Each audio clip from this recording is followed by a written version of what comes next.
الله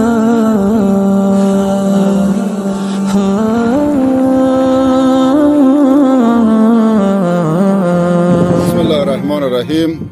امروز 24/10/1400 مصادف با 14/1/2022 در حاشیه شهر زاهدان استان سیستان و بلوچستان هستیم، در محل اجرای 15مین پروژه آبرسانی در مناطق محروم.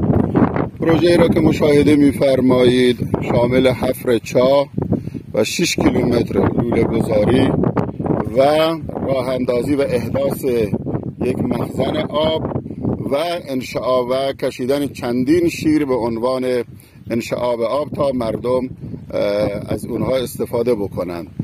لازم به ذکر است تعداد 25 روستا از این آب شرب استفاده می کنند.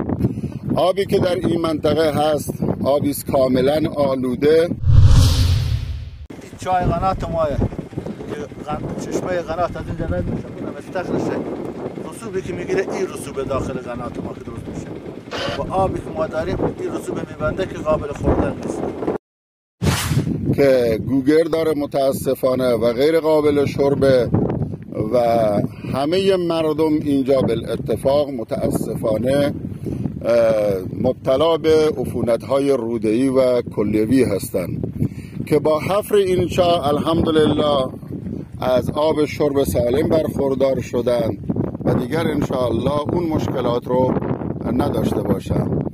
من تقدیر و تشکر میکنم از همه عزیزانی که در این کار خیر و عام المنفعه و باقیات الصالحات مشارکت کردند و خیرین عزیزی که قبول زحمت کردند و باری دیگر یک کار خیر رو در اینجا از خودشون به یادگار گذاشتند به عنوان یک باقیات الصالحات. الله ذوالجلال از همه قبول بفرماید و از همه خیرین و آنهایی که دستن در کار این پروژه آبرسانی بودن کمال تشکر را داریم و امیدواریم که خداوند عزوجل به همه آنها جزای خیر بدهد، چون این یک معضلی بود برای منطقه ما و برای عالی منطقه ما. این معضل توسط جناب مولانا و هم گروهش که خیرین باشند حل شد.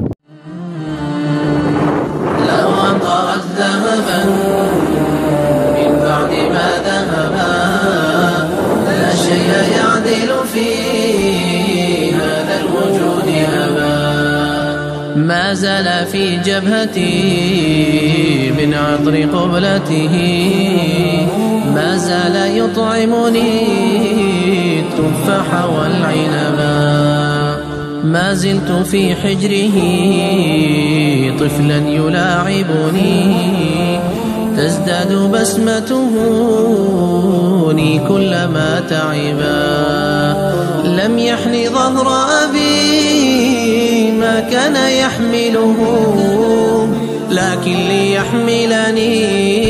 خب اینم یه دونه از شیرهای برداشت است که سر راه عمومی تعبیه شده تا اهالی این 25 روستا بتوانند از این شیر آب استفاده بکنند و کل اهالی این روستا 25 روستا همهشون از اینجا میان و از این شیر برداشت برای خودشون آب برمی‌دارن. هم آب فوق‌العاده شیرین و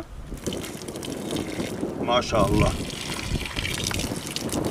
انشاءالله کسانی که باعث و بانی این کار خیر شدن روز قیامت از دست مبارک حضرت رسول صلی الله علیه و سلم از حوض کوثر آب بنوشند که خاصیت اون آب این است که بعد از اون اصلا احساس تشنگی نخواهند کرد. جزاکم الله خیرا، احسن الجزا.